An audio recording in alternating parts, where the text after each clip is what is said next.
So ayun, good day po mga boss. Ito po ang tinatanong ng karamihan. Feeding guide simula ma-AI hanggang manganak ang inahin. Feeding guide po simula manganak hanggang sa maiwalay ang inahin at saka mga activities na dapat gawin sa biik. Kung kailan pinuputulan ng ngipin at ano ang mga dapat iturok. So ito po, papakita ko na sa inyo. Simulan natin sa inahin na simula ma-AI hanggang sa siya ay manganak. Sa araw po ng AI, pinapakain po rin po natin siya. Diretso lang po ang pakain. Huwag niyo po ititigil yung pagpapakain do sa inahin. Kasi po yung unang buwan ng pagbubuntis ng ating inahin ay iniiwasan po natin siyang ma-stress para po hindi po tayo nalalagasan ng biik sa loob ng inahin.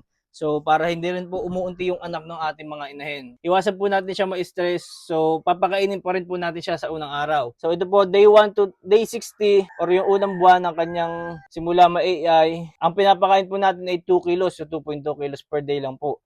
So bakit po 2 kilos to 2.2 kilos per day? Depende po yan sa katawan po ng inahin. Kung ang inahin po natin ay medyo mataba naman, kahit 2 kilos na lang po ang pakain. Kung payat naman, 2.2 kilos naman po per day ang pakain. At kung katamtaman naman ang katawan, kahit naman po ay 2.1 kilos lang ang pakain. So, kung 2 beses po kayo nagpapakain ng inahin sa isang araw, hatiin nyo lang po, 1 kilo sa umaga, 1 kilo sa hapon. So, ganun lang po ang pagpapakain. So, kaya po tayo ay may timbang ng pakain para po nakukompute natin yung buong kain ng inahin sa kanyang pagbubuntis. Makakwenta din natin kung magkano yung nagagastos natin do sa ating mga baboy or ating mga alaga. So ayan po, day 1 to 60, 2 kilos to 2.2 kilos po per day. Day 61 to day 85, ito naman 2.3 to 2.5 kilos per day.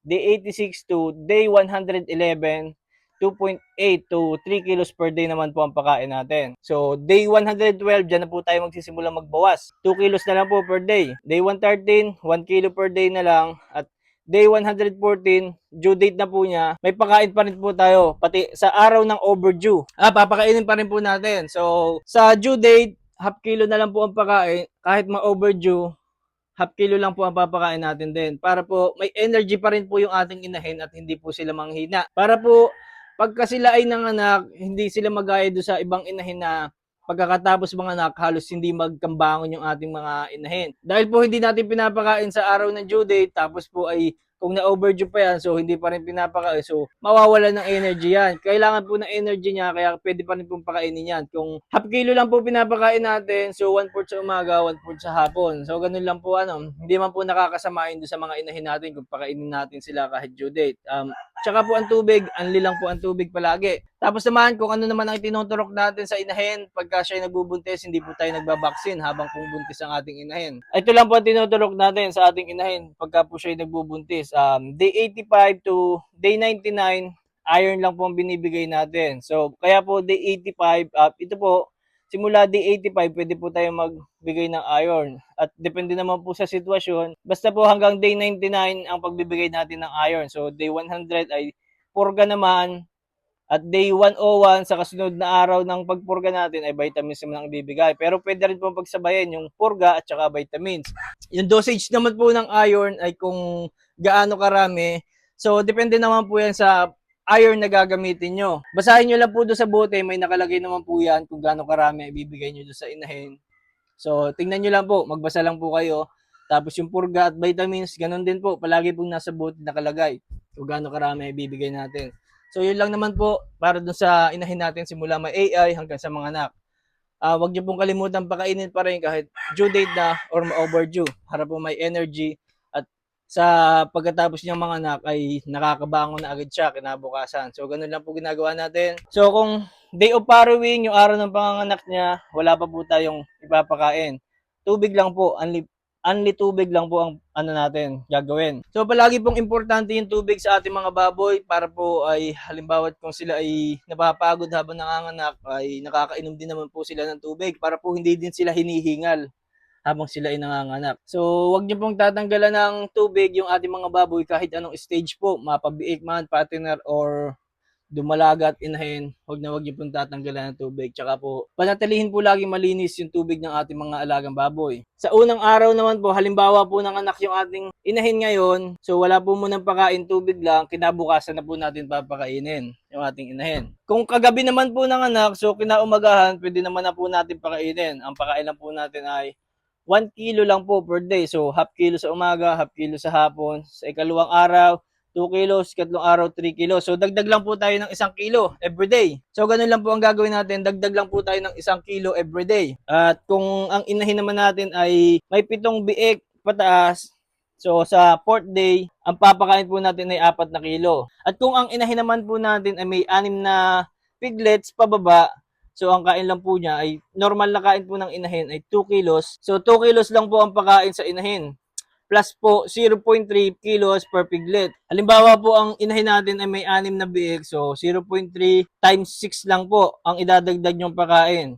Tapos po yung 2 kilos, yun po yung normal na kain ng inahin. So pag pinag-add natin sila or pinagsama-sama, ang kakainin lang po ng inahin ay 3.8 kilos lang po ang kakainin ng ating inahin sa isang araw. Kung ang biik niya po ay 6 lang. 0.3 kilos per piglet lang po ang idadagdag natin doon sa 2 kilos na normal na kain ng ating inahin. So, ganun lang po ano. Tapos ganito naman po, kung ang inahin natin ay may 7 biik or 7 piglets pataas, ang ipapakain po natin ay 2 kilos plus 0.3 kilos per piglet. So, kung ang inahin po natin ay may 10 biik, 0.3 times 10 po natin is 3 kilos po. Tapos, i-add natin yung 2 kilos na normal na kain ng inahin, ay 5 kilos po bali ang kakainin niya sa isang araw. Yun po ang kakainin ng ating inahin sa isang araw. So kung ang inahin naman po natin ay may 10 biik pataas, ang papakain na po natin dyan ay unlipids. Hanggat kaya po niyang kumain, papakainin po natin ng papakainin. So halimbawa po, katulad po nung inahin natin na may 24 piglets na anak. So papakain po natin doon ay unlipids na po. Hanggat kaya pong kumain ng inahin, papakainin lang po natin siya, papakainin. Bali po ang kinakain niya sa umaga ay medyo mas mahina kaysa sa gabi. Sa gabi po siya malakas kumain kasi po doon malamig ang panahon. Hindi po siya masyadong napapagod or nawawala ng gana kumain kasi po sa umaga medyo mainit. So wala siya ganang kumain masyado. So sa gabi natin binabawian ng pagkain. Halos 3 hours po tayo, every 3 hours to 5 hours nagpapakain po tayo ng inahin. Or bawat tayo po ng inahin, pagka gusto niyang kumain, pinapakain po natin siya. Tapos po sa araw ng walay po, hindi na po natin papakainin yung ating inahin. So winawalay po natin yung inahin sa biik ay pagka po day 21 to day 28. Day 21 po yung pinakamaagap, day 28 naman yung pinakang matagal bago natin iwalay yung inahin. So sa mismong araw po, wala munang pakain yung inahin para po mas mabilis umatras yung gatas.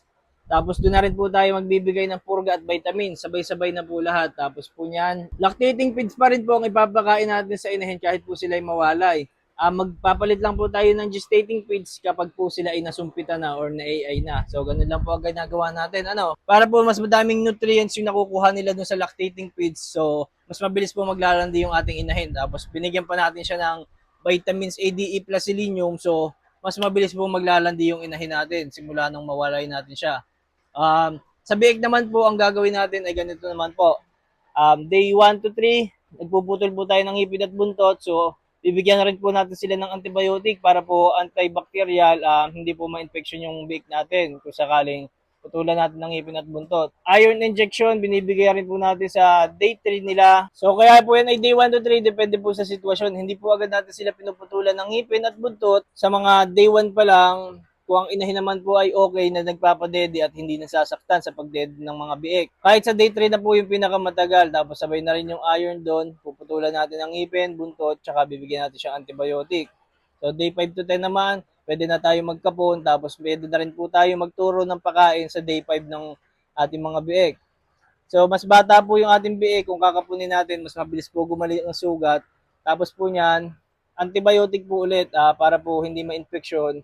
Kasi po, ang biik po ay mahina ang resistensya, tsaka po ay mas mabilis pong pasukan ng bakterya ang biik, lalo po kung palaging basa yung mga kulungan natin or mga sahig. Kasi po, yung mga bakterya gusto po niyan laging sa malamig na lugar at tsaka po sa palaging basa na lugar. Yun po ang palaging gustong puntahan ng mga bakterya. So mahina pa po pati ang mga biik natin sa mga bakterya, kaya po mas maganda is prevention is better than cure. Day 7 naman po, nagbibigay naman po tayo ng vitamins tsaka mycoplasma. Yan naman po ang ginagawa natin. Hanggang day 10 lang po ang pinakamatagal. So sa Mycoplasma vaccine po, 2 ml per head lang po ang kadalasang dosage yan per piglet. Sa vitamins naman po, depende naman po dun sa dosage na buti na gamit nyo. Kung ano vitamins ang gamit nyo, kung ilang ml po ang dapat ibigay dun sa biik. So day 14 po, iron, magbibigay po ulit tayo, follow up, booster shot. Kung ang iron naman po natin ay 200 mg, isang bigayan lang po yun dito sa day 3. Kaya hindi na po kailangan ulitan dito sa day 14. Pero kung iron po natin ay 100 mg, so ayan, magbibigay po tayo sa day 3, tapos magbibigay po ulit tayo sa day 14. Tapos vitamin sa day 20, tapos day 21 naman, hag cholera, tapos pwede na rin po tayo magwalay dyan sa day 21 to day 28. Day 21 po pinakamaagap, day 28 naman po ang pinakamatagal ng araw ng walay. Para po hindi naman kawawang-kawawa yung ating mga inahin kung papatagalin natin ang walay ng mga biik. Tsaka po matatagalan po maglandi ang ating inahin kung papaabuti natin ang mas matagal na araw na nagpapadede. So, ganun lang po ang ginagawa natin mga boss. Ulit-ulitin nyo na lang po yung video kung kayo po ay medyo nalilito or screenshot nyo na lang po. Tsaka po sesend ko na lang po sa inyo yung picture ng feeding guide natin para po ay mas madali nyo po makita at mas maintindihan. So, yun lang po mga boss. Happy farming! Nakahingal